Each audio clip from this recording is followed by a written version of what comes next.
Purse Strings offers an available for hire network of vetted professionals who specialize in serving women.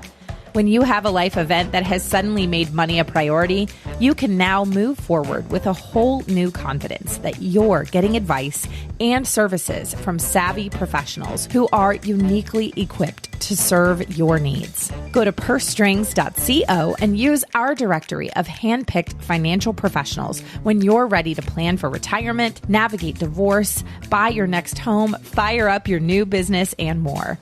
Go to pursestrings.co or check the link in the show notes. Now you can be financially fearless.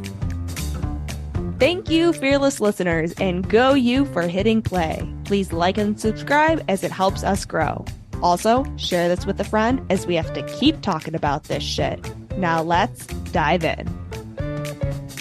Coming up on today's edition of Women in Money, the shit we don't talk about, our guest is Jen Pestikas. We happened to meet Jen on social media, and once she found out about Purse Strings, we connected. And we're so glad we did. Jen's work aligns so well with the mission of Purse Strings. Jen is a financial services executive, a leadership coach for women, and host of the podcast Brave Women at Work. Today, we'll be talking with Jen about negotiation, especially for women in the workplace. Yes, and I can't wait because it's a skill that we can all enhance. So let's get started.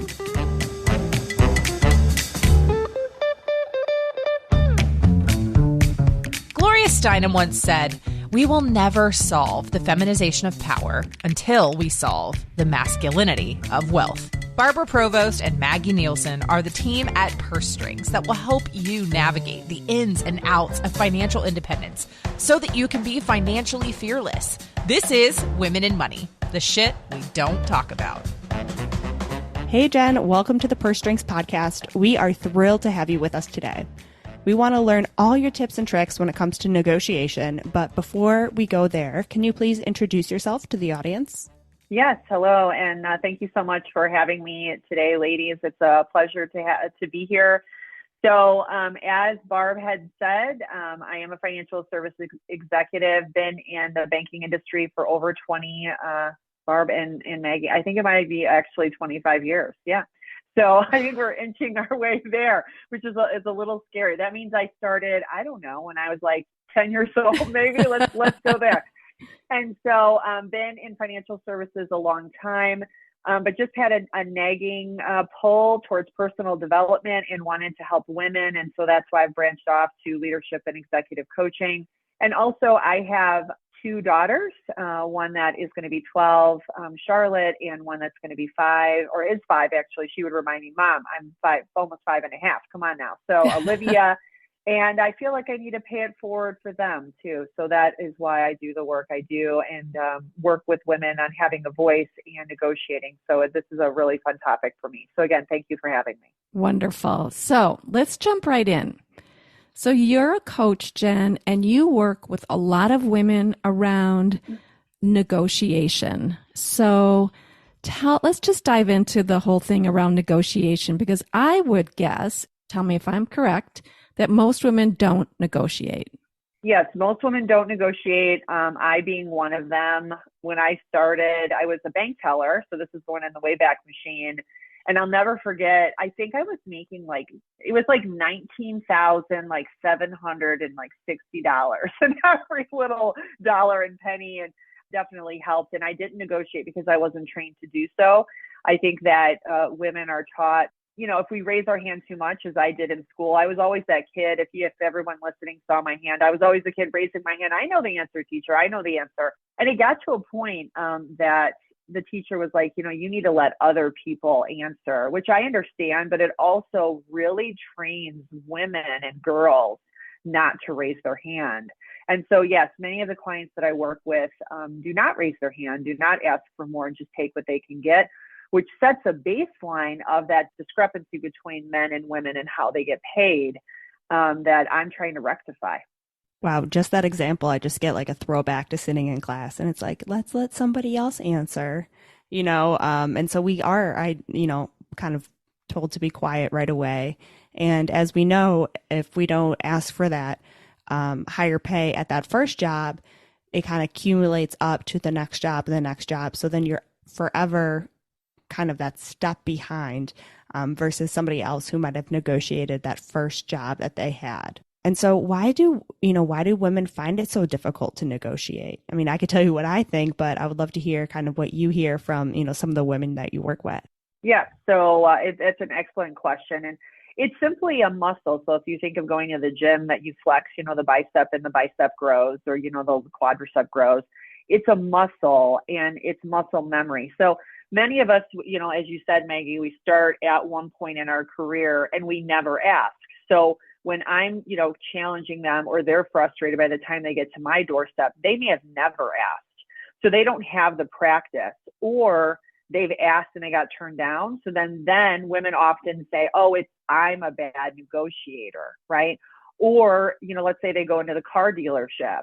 I actually love those scenarios because I'm a practiced negotiator, but most women are terrified or have a really bad story where they may have been raked over the coals on a car deal or a home deal or a contract because we're not practiced. So I'm about getting women confident to ask and to have those conversations and understand that it's not that they're a bad negotiator. They just may have never done it before or are not doing it enough where they're building the skills to build that confidence. Wow. So let's learn some ways to strengthen that muscle. So what do you see in your coaching scenarios? Can you share a couple success stories? Oh, yeah, sure. So I had a woman out in Colorado that I just love. She's so talented, and she's in a different industry than I'm in my corporate career, but she had not asked, I don't know. She came to me probably saying, I've not asked or never really done a negotiation. It had been at least 10 years. And so we got her to a higher level of compensation. And I actually do track how much I get my clients year over year. And so this year I've gotten collectively my clients, we're inching up on 100,000 extra in collective dollars. And so I'd love it to be millions, but I mean, if I can get, 100,000 for women a year, that's more women that are getting more pay and benefits. So I'm inching to 100,000 so far this year. And so she got more compensation. I think we got her another like 5% on top of what they were going to be giving her to go into a promotional situation, or she might have been my new job situation, but she got more money. And what I do is I write scripts with all of my clients. I personalize scripts for them. And I ask them, like, what is the bottom basement number? What is the bottom basement I feel worthy number? And then what is the max worthy number? I mean, of course, we all want more.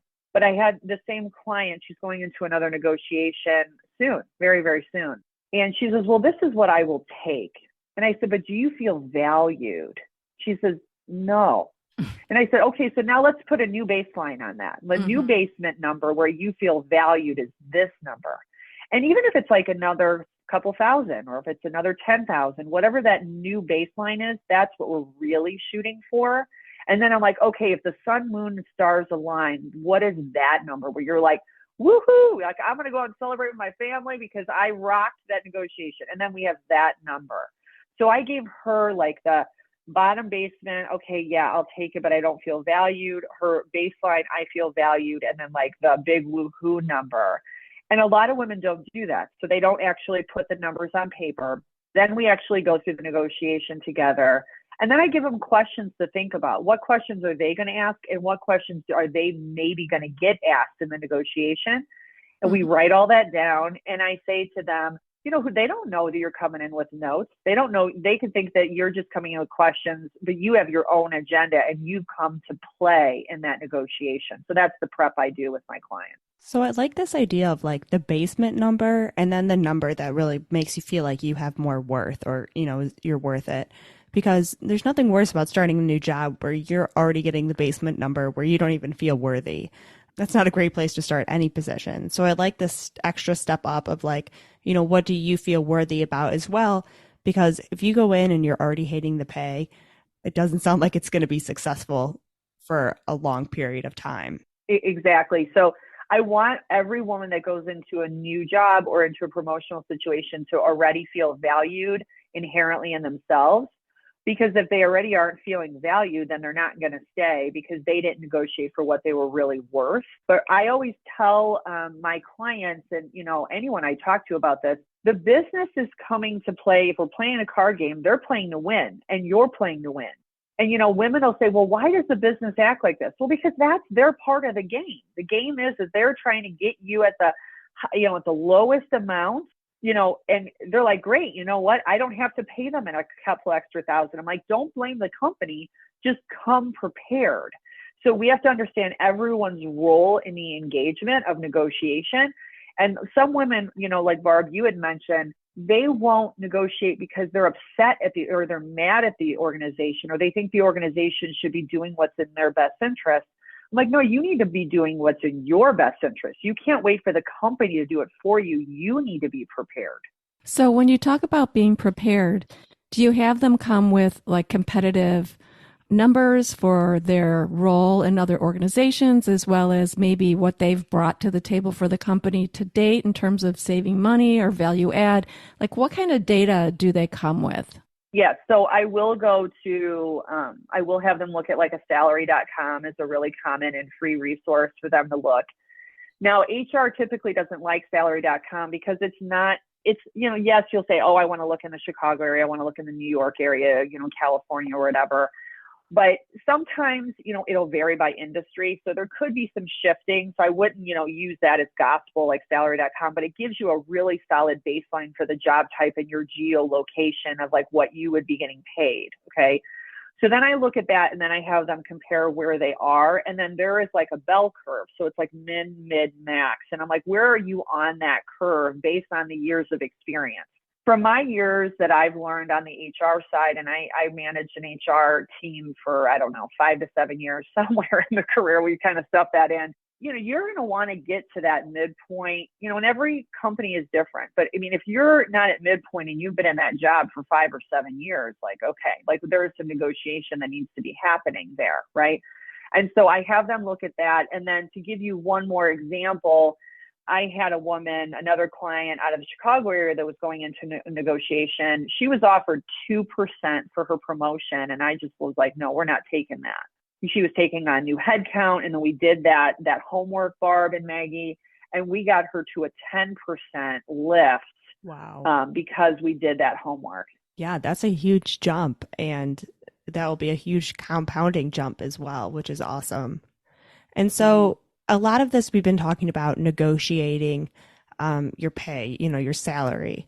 But I know with a job, there's benefits, there's days off, there's these different things. So what else do you fold into a negotiation, or what else do you work with people with to kind of negotiate besides salary? So I have worked a lot on hybrid schedules. A lot of companies are now going back to like, we want you back in the office. They're like, hey, we've got these big, beautiful buildings. We want you back. I've got one that I'm working on right now with a client that, she moved during pandemic, right? So now she's like near family. She realized, it wasn't like a big realization during that period. Everyone was kind of renegotiating what life was going to look like for them. So she moved to be near family, but she's actually looking at a position that's a few hours away. And we just actually did that this last week. I'm like, well, what if they say, that they want you in X number of days or X number of weeks? So we did that same thing, Maggie, where we said, okay, what is the minimum amount like that you want to be in the office? So it's like reverse of the salary. What is the maximum that you would be in the office on a flexible or hybrid schedule? So we actually did that kind of same scale. And what is the breaking point, or what's the deal breaker? So if they say, hey, you got to be in the office 3 weeks a month and you're 3 hours away, like, is that too much? Where does your life come into that? And then what I do is I kind of like go through and interview them, really, as I'm like going, well, okay, well, what if you did 3 weeks? Like, so they don't waver during the negotiation. So I do work on hybrid schedules mainly, but there are so many other things to negotiate, including academic reimbursement, conferences, certifications, all type. I mean, there is another colleague I have out there, and her consulting firm is Worth More Consulting, and she has a really nice freebie on there that I recommend people look at. It's 75 things to negotiate for. She has an entire list of 75 items, which I don't have, and I don't negotiate or work with women on that many things, but you can look at that list and go, wow, what about all the other things? What about maternity leave or any type of parental leave? What if you're going through adoption? Like all of these types of things. So it's a really nice list. So again, it's worth more consulting, and she does that for corporations, but she's a specialist in negotiation as well. Wow. 75 things. That's a ton. I'm just like trying to like count in my head what else you can negotiate. And so I love that list, and we'll definitely work on getting that so it's in the show notes as well. So Jen, have you ever seen negotiations fail? Oh yeah. Yeah. So there are times where maybe you prepare and it shifts, and you lose because you came in too strong. You didn't read the room. You were demanding. You may have been perceived as demanding.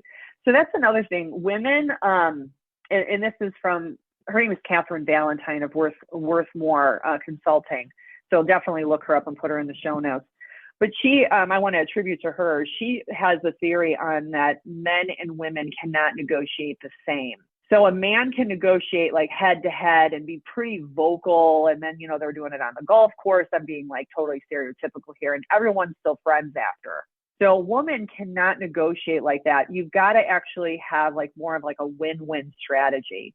So when a woman comes in to negotiate, she has to almost say like, what is the benefit for the business as part of the negotiation? Mm-hmm. How are we all going to win instead of how am I going to win? So there is a definite delineation. I had a negotiation because I'm also an intrapreneur, not just an entrepreneur. So I'm an intrapreneur and an innovator inside my corporate career. And I'm often the one that's going up to bat for just about everything. You guys name it. I've probably tried to sell it internally. Some of them I lose to both of you. Some of them I've lose. I've had to lick my wounds and go, well, how did I not go about this the right way? Was I too strong? Was this not right for the business? But anytime you lose a negotiation, you always just give it some breathing room. You take, your learnings from that. Doesn't mean you're a bad negotiator. Maybe the timing was just wrong. Mm-hmm. But I will come back around if I believe in it. And I'll ask that person, be like, hey, do you mind if I come back, in a reasonable period of time so that I can like learn from this? And then can we talk about this again? So you're trying to keep the door open. It doesn't always work that way, but it's still worthy of pursuing and asking. Yeah, that's very interesting, especially how you mentioned about, men negotiating versus women negotiating. And I was thinking back to, one of my first big girl jobs, and I negotiated that pay, and I felt more comfortable because I was negotiating it with a woman. And so I felt like more comfortable, and she was kind of like on my side, or just wanted all women to win, where like I was like, oh, well, if it was a man, like I feel like I would feel need to get every fact in line and be a little bit more defensive. So it was interesting, like you mentioning that, and just thinking about my experience of how even who I'm talking with kind of lightened made me feel more comfortable about who I was negotiating with. Yeah. And you know what, Maggie, I probably would be the opposite. So I've mentioned this on my podcast. I grew up in my corporate career on the investment services side of the world. So and this is why it's so perfect that we're all connected, right? So I understand financial advisors. I am married to a financial advisor, and it can be a very male-dominated industry. And so I grew up in more of a male industry, and so as a result, I'm actually more comfortable negotiating like a man and with men than I am with women. And so it's just really interesting. I think it's like what your experience is. But then I've had to learn how to like pivot and do both. So I have to kind of check myself before I wreck myself in my own negotiation. Interesting. Very interesting. So what are like 3 to 5 tips you can give women who are preparing to negotiate a salary or a promotion or a move or something like that? Okay, so a few tips in no particular order, but we've covered some of them. You definitely want to do your homework. So you want to do your homework and come in prepared. So look at your salary curves, go to salary.com. I also would write down pen to paper, and this is old school, some sort of planning of what are you negotiating for?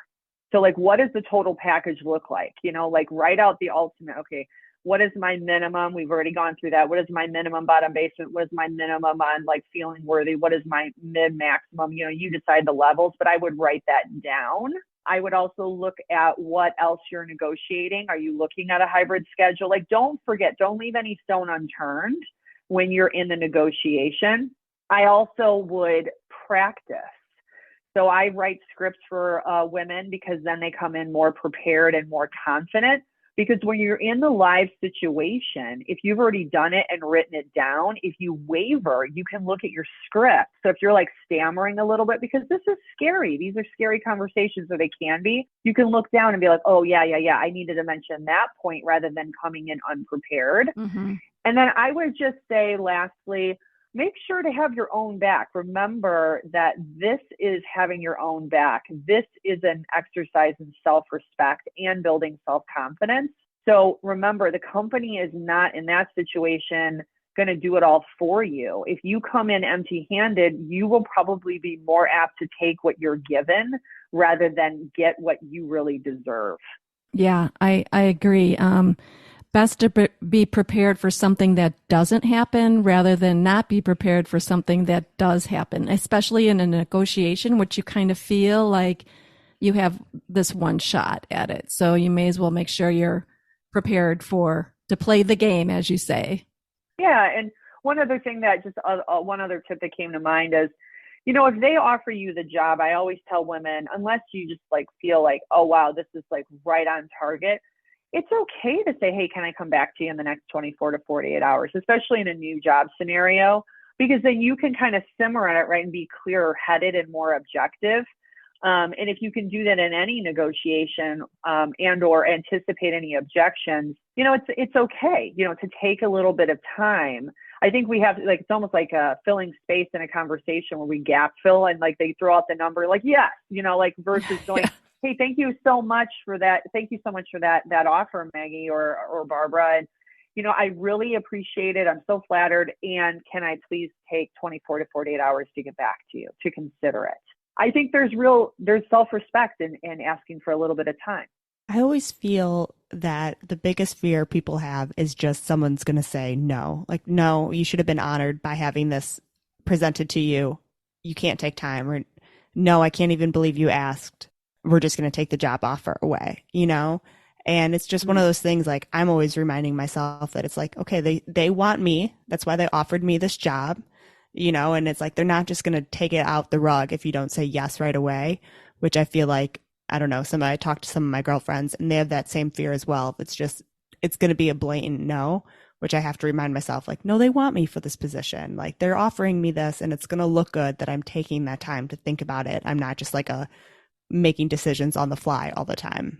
Yeah, no, I think that's right on that fear. And I appreciate your honesty and vulnerability and sharing it, is that, we think that the good stuff is going to go away, like it's going to get pulled, the rug's going to get pulled from underneath us.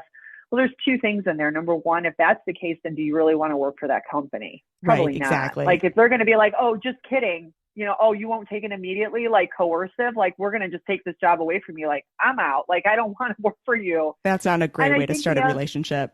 No, it's not. It's almost like, they're like twisting and manipulating you. And I think the other piece that I teach and coach around is, I call it the stick the landing statement. So if you think of a gymnast, then they have to stick the landing at the end of that twirl or that tumble or whatever, that beautiful maneuver. So it's the same thing. So if they give you any flack about asking for space, be like, hey, remember, I'm committed to, I'm just about to commit to this job, but in fairness to me and what I bring to the table, I need to have 24 to 40 hours to consider this. And I would appreciate that respect. I mean, so you can actually use a stick the landing statement like that and remind them what you're going to bring to the table and what the benefits are. Remember, as a female, we negotiate slightly differently to allow them to give you the space that you need to make the right decision for you. I like that. You just channel your inner Simone Biles and it should turn out really great and you'll just turn out as a boss. So and you'll get a gold medal. Yeah. Or 5, There you go. Yeah. Yeah. She is quite the boss, isn't she? Like, yeah, that's a whole other podcast. Yeah, really. So, Jen, tell us how women can get a hold of you if they'd like to do some coaching or give you a call and have a conversation with you. Yes. Thank you so much. So I am at www.bravewomenatwork.com, and women can schedule a 30-minute discovery call to see if coaching is a fit. I also have a mini course or workshop. It's called Your Burnout Proof Career Plan. Just because as someone has gone through burnout, I've got a recorded mini course if you'd like to take that in there. And then of course you can connect with me on LinkedIn. I'm pretty active there. And then go check out my freebies on my site, as well as the Brave Women at Work podcast. You can find it wherever podcasts are found. Yeah, and it's a great podcast. I listen to it all the time. You have some amazing women on there, so super cool. And we're going to put links to everything you just said in the show notes so people can click down there and reach out to Jen. She's a great coach. She really wants to see all women succeed. So, Jen, we were so glad that you had the time today to jump on our podcast and teach us some tips and some tricks around negotiation. Yes, thank you so much for being on here. It's been so fun and a pleasure. So thanks again. Yeah, thank you, Jen, for coming on today. And thank you, all our listeners, for tuning in. Please share this with a friend so all of us are getting those salary increases. And like us and subscribe, as that helps us grow as well. So we'll talk to everyone soon. And until then, be financially fearless.